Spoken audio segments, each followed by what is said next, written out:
할렐루야. 2025년 6월 13일 금요일 가정에서 함께 드리는 새벽 예배 자리로 나오신 모든 동양성교교회 성도님들을 주님의 이름으로 환영하고 축복합니다. 이 시간 우리의 신앙을 함께 고백하며 예배의 자리로 나아갑니다. 나는 전능하신 아버지 하나님 천지의 창조주를 믿습니다. 나는 그의 유일하신 아들 우리 주 예수 그리스도를 믿습니다. 그는 성령으로 잉태되어 동정녀 마리아에게서 나시고 본디오 빌라도에게 고난을 받아 십자가에 못 박혀 죽으시고 장사된 지 사흘 만에 죽은 자 가운데서 다시 살아나셨으며 하늘에 오르시어 전능하신 아버지 하나님 우편에 앉아 계시다가 거기로부터 살아있는 자와 죽은 자를 심판하러 오십니다. 나는 성령을 믿으며 거룩한 공교회와 성도의 교제와 죄를 용서받는 것과 몸의 부활과 영생을 믿습니다. 아멘. 참 좋으신 하나님 아버지 감사합니다. 오늘도 저희들에게 호흡과 생명을 허락하여 주셔서 새로운 한 날을 허락하여 주시고 또 주님의 은혜 아래 거하게 하여 주시니 감사합니다. 오늘 하루의 삶도 이 첫 시간을 주님 앞에 드림으로 시작하기를 원하오니 우리 삶의 주인이 오직 주님 되심을 고백하며 오늘도 우리 삶 가운데 펼치시는 하나님의 뜻을 온전히 헤아리는 귀하고 복된 하루의 삶 살게 하여 주옵소서. 이제 주님의 말씀 앞에 섭니다. 주님 친히 말씀하여 주시고 말씀 속에 담긴 주님의 음성을 깨닫고 그 음성대로 살아가는 복된 하루가 되게 하여 주옵소서. 감사드리며 존귀하신 예수님의 이름으로 기도합니다. 아멘. 오늘 우리에게 주시는 하나님의 말씀 구약성경 시편 73편 15절에서 28절까지의 말씀입니다. 제가 하나님의 말씀을 봉독합니다. 하나님의 말씀을 경청하십시오. 내가 만일 스스로 이르기를 내가 그들처럼 말하리라 하였더라면 나는 주의 아들들의 세대에 대하여 악행을 행하였으리이다. 내가 어쩌면 이를 알까 하여 생각한즉 그것이 내게 심한 고통이 되었더니 하나님의 성소에 들어갈 때에야 그들의 종말을 내가 깨달았나이다. 주께서 참으로 그들을 미끄러운 곳에 두시며 파멸에 던지시니 그들이 어찌하여 그리 갑자기 황폐되었는가 놀랄 정도로 그들은 전멸하였나이다. 주여, 사람이 깬 후에는 꿈을 무시함 같이 주께서 깨신 후에는 그들의 형상을 멸시하시리이다. 내 마음이 산란하며 내 양심이 찔렸나이다. 내가 이같이 우매 무지함으로 주 앞에 짐승이 오나 내가 항상 주와 함께하니 주께서 내 오른손을 붙드셨나이다. 주의 교훈으로 나를 인도하시고 후에는 영광으로 나를 영접하시리니 하늘에서는 주 외에 누가 내게 있으리요 땅에서는 주밖에 내가 사모할 리 없나이다. 내 육체와 마음은 쇠약하나 하나님은 내 마음의 반석이시요 영원한 분깃이시라. 무릇 주를 멀리하는 자는 망하리니 음녀같이 주를 떠난 자를 주께서 다 멸하셨나이다. 하나님께 가까이함이 내게 복이라. 내가 주 여호와를 나의 피난처로 삼아 주의 모든 행적을 전파하리이다. 아멘. 이것은 하나님의 말씀입니다. 할렐루야. 오늘도 하루의 첫 시간을 올려드리는 저와 여러분들에게 하나님의 놀라운 은혜와 사랑 또 새롭게 하시는 은총의 역사가 오늘도 저와 여러분들의 삶의 자리 가운데 가득 넘치시기를 예수님의 이름으로 축복합니다. 우리 그리스도인들이 인생을 살아가면서 누구나 한 번쯤은 해보게 되는 생각이 있습니다. 그것은 바로 악인의 형통함이지요. 하나님, 나는 하나님의 뜻을 살아가려고 그렇게 노력하고 사는데도 왜 이렇게 삶이 힘든데 하나님을 안 믿는 저 사람들은 왜 저렇게 잘 풀리고 잘 삽니까? 하는 그런 생각 말이지요. 제가 한국에서 사역할 때 아주 유머러스한 집사님 한 분과 이 악인의 형통함에 대해서 이야기를 하다가 그분이 이런 이야기를 하셨습니다. 목사님, 내 차는 주일마다 교회에 모셔가는 차인데 왜 이렇게 자꾸 고장이 나는지 모르겠어요. 우리 옆집에 사는 사람도 내 차랑 똑같은 차를 가지고 있는데 그 사람은 교회도 안 다니고 절에 다니는 사람인데 그건 고장도 안 나요. 교회에 출석하는 내 차는 고장나고 절에 출석하는 그 차는 고장도 안 나고 이거 하나님 너무하신 거 아닙니까?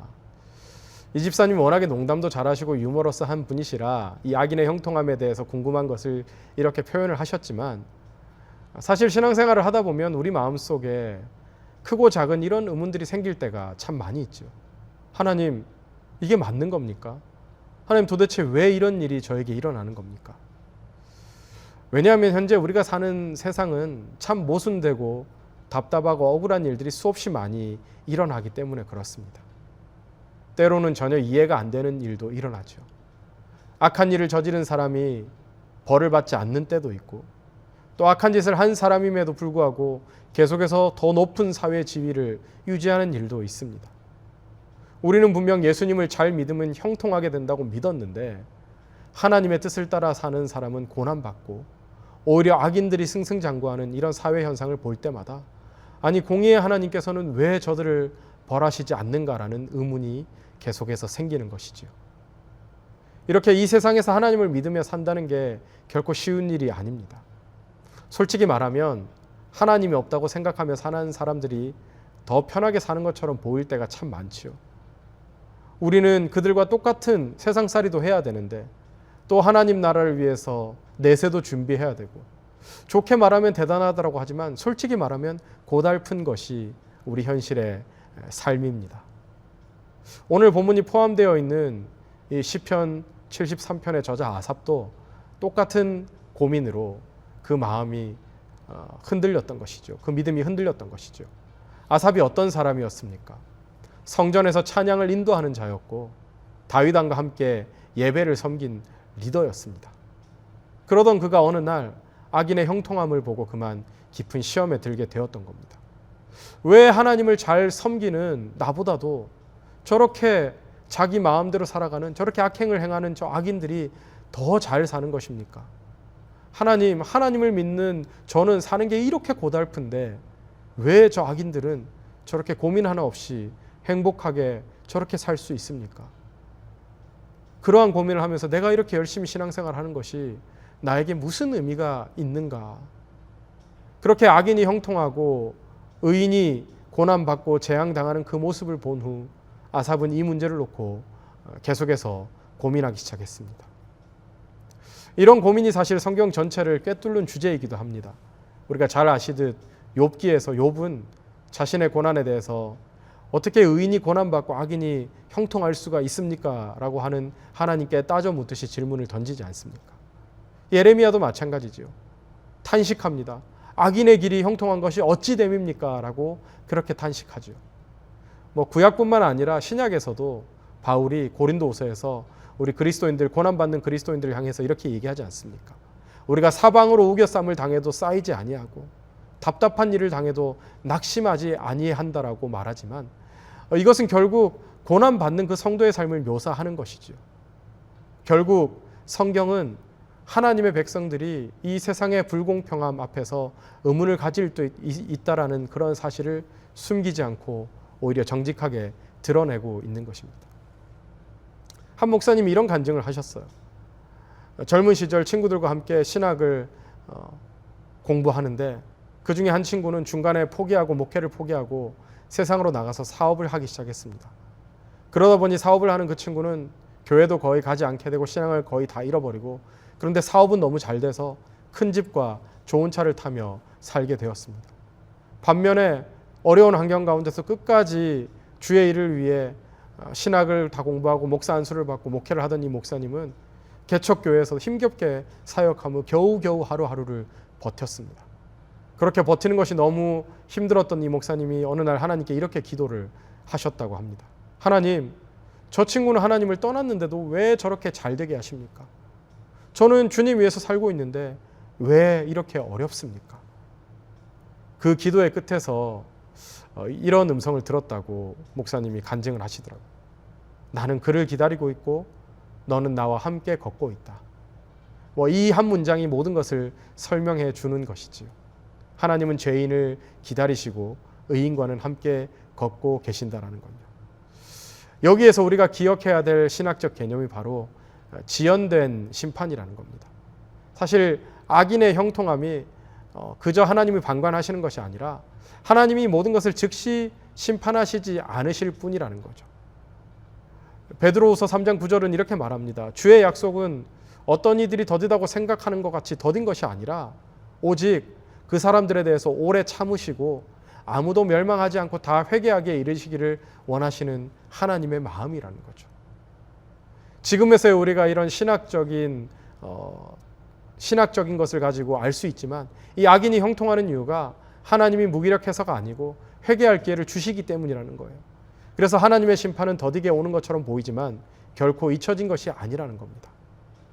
우리는 오늘날은 이런 신학적 개념을 배워서 알기 때문에 그렇다라고 생각하지만 사실 그 당시에 이런 신학적 개념을 알 수 없었던 아삽은 이것이 너무나도 고통스러운 시간이었을 것입니다. 그래서 그는 아무리 이 얽힌 문제들을 풀어보려고 해도 좀처럼 답이 나오지 않았던 것이죠. 그렇게 시간만 점점 흘러가고 삶에 대한 불만과 해결되지 않는 그런 내면의 고민이 쌓여가던 어느 날 아삽은 어느 때와 마찬가지로 성전에 들어가게 되었습니다. 그런데 성전에 예배 드리러 가는 그때 바로 그에게 전환점이 찾아오는데요. 그것이 바로 오늘 본문 17절의 고백입니다. 아삽이 하나님의 성소에 들어갈 때에야 그들의 종말을 내가 깨달았다라고 그렇게 고백하는 것이죠. 아삽은 이렇게 주님의 전에 들어가서 비로소 두 가지의 진리를 깨닫게 됩니다. 첫째는 이 세상은 영원히 살아가는 종착역이 아니라 하나님 나라로 들어가기 전에 잠시 들리는 곳이라는 사실을 깨닫게 되었던 겁니다. 이 세상에서 영원히 사는 것이 아니라 영원한 하나님 나라가 기다리고 있음을 깨닫게 된 것이죠. 둘째로 아삽은 인생의 진정한 복은 물질적인 것이 아니라 바로 하나님이라는 것을 깨닫게 되었던 겁니다. 이 세상에서 잘 먹고 잘 사는 게 복이 아니라 하나님께 가까이 하는 것이 진짜 복이구나, 이 사실을 아삽이 깨닫게 되었던 겁니다. 그렇게 아삽은 그 진리를 깨닫게 되지요. 여러분, 하나님 없이 사는 자들의 형통함은 잠깐입니다. 오늘 본문의 그 고백처럼 마치 꿈처럼 아침에 깨어나면 사라지는 환상과 같다는 사실을 말해주고 있죠. 그리고 아삽은 자신이 지금까지 그런 악인의 형통함에 질투하고 시기했던 그 어리석음을 고백합니다. 지난날 악인의 형통함을 부러워한 나머지 자기가 너무나도 그 믿음이 흔들려서 믿음을 저버릴 것까지, 신앙을 포기할 것까지 했던 그 고민했던 자신의 모습을 후회하는 것입니다. 내가 정말 이 세상의 쾌락과 탐심에 가져다 줄 그 달콤함에 잠시나마 눈이 멀어 하나님을 버리고 세상을 택하려 했던 자신의 모습이 얼마나 미련했는지를 깨닫게 되었던 것이죠. 그래서 오늘 시편 고백에 저는 사람이 아니라 인간의 탈을 쓴 짐승이다 라고 고백을 할 정도로 악인의 형통을 질투하고 시기한 자신의 모습과 하나님을 버리려 했던 자신의 지난날의 그 미련하고 어리석은 생각들을 진심으로 후회하고 있는 것입니다. 그 후에 아삽은 하나님의 도우심을 구하죠. 주님, 제가 정말 지혜가 없었고 지식이 없어서 정말 한 마리의 짐승같이 하나님 앞에서 살았었습니다. 그런데도 하나님은 여전히 저와 함께하고 계셨고 저의 우편에서 제 오른손을 붙잡아 주고 계셨습니다.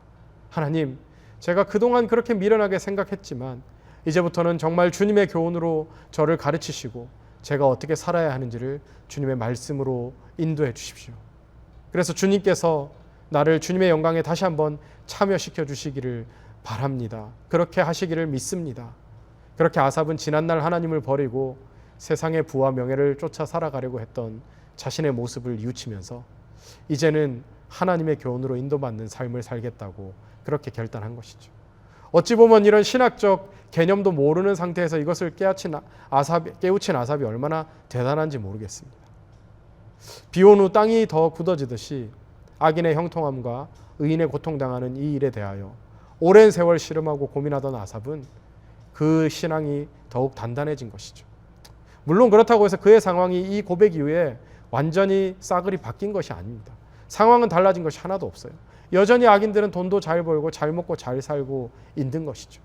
아삽이 겪었던 그런 아픔이 하룻밤 사이에 사라진 것이 아니라 그대로 아삽에게도 남아 있습니다. 그래서 이전의 아삽이라면 이런 상황 가운데 형통하게 잘 사는 악인들을 보고 질투하고 부러워했을 거예요. 그러나 이제는 아삽이 바뀐 거죠. 저 자신의 소망이 어디에 두어야 될지를 깨닫게 된 것입니다. 그리고 마침내 28절에서 이러한 고백으로 결론을 짓죠. 하나님께 가까이 함이 내게 복이라. 내가 주 여호와를 나의 피난처로 삼아 모든 주의 행적을 전파하겠다라고 그렇게 고백하는 것입니다. 하나님을 멀리하는 악인들의 길이 멸망하는 길이었다면 하나님을 가까이 함이 진정한 축복의 길이고 행복의 길이었다라는 것을 깨달은 것이죠. 그런데도 우리는 이 아삽의 이 고백을 너무 자주 오해합니다. 마치 아삽이 하나님을 가까이 하면 뭔가 콩고물이라도 떨어질 것이니까 그에게 붙어 있는 것이 복이다, 이런 식으로 고백한 것처럼 잘못 생각해요. 그러나 아삽이 하나님께 가까이 함이 내게 복이다라고 말한 것은 하나님이 주시는 어떤 부가적인 것들, 하나님을 믿음으로 우리가 받게 되는 그런 것들을 의미한 것이 아니라 하나님 그분 자체를 가장 큰 복으로 여기고 있었던 것입니다. 이전에 아삽은 하나님보다도 하나님께서 주시는 어떤 콩고물에 더 관심을 가졌다면, 이제 아삽은 자신의 진짜 복은 하나님으로부터 오는 그런 부가물들이 아니라 하나님 자신임을 깨닫게 되었던 것이죠. 사랑하는 성도 여러분, 오늘 이 아삽의 고백이 오늘 우리의 고백이 되기를 원합니다. 현실은 여전히 불공평해요. 악인이 형통한 것처럼 보일 수 있습니다. 하지만 우리가 그럼에도 불구하고 우리의 믿음을 지키고 성소로 나아갈 때, 예배의 자리로 나아갈 때, 말씀과 기도의 자리로 나아갈 때 하나님은 우리의 시선을 바꾸시고 새로운 눈을 주실 것입니다. 악인의 형통은 잠깐이고 의인의 영광은 영원합니다. 하나님은 지금도 우리와 함께 걷고 계시며, 하나님이 지금 침묵하시는 것 같지만 그것은 모든 사람이 돌아오기까지 기다리시는 하나님의 인내이고 기다림이고 사랑입니다. 여러분, 우리가 그것을 미리 깨닫고 지금 주께 가까이 가는 것이 참된 복입니다. 세상을 가까이 하는 삶은 지금 당장은 좋아 보일지 몰라도 마지막이 좋지 않습니다. 그러나 하나님을 가까이 함은 처음부터 끝까지 한결같이 가장 복된 길입니다.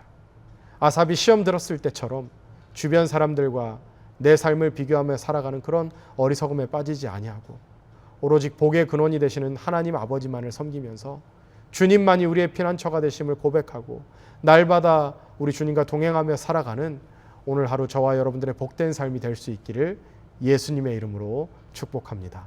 함께 기도하겠습니다. 사랑의 하나님, 오늘도 이 새벽에 저희를 불러주시고 말씀으로 깨닫게 하심에 감사드립니다. 삶 속에서 악인의 형통을 보며 흔들렸던 저희의 연약함을 고백합니다. 그러나 아삽의 고백처럼 주님과 함께 걷는 삶이 진정한 복임을 다시 붙잡게 하여 주옵소서. 세상을 부러워하기보다 하나님을 가까이 하는 삶을 살게 하시고 잠깐의 형통보다 영원한 하나님의 나라를 소망하게 하여 주옵소서. 오늘도 주님 손 붙들고 살아가게 하시며 우리의 삶을 통해 주님의 행하심을 전하는 복된 하루가 되게 하여 주옵소서. 감사드리며 존귀하신 예수님의 이름으로 기도합니다. 아멘. 이제 개인 기도의 시간입니다. 계속해서 개인 기도의 자리로 나아가시기 바랍니다.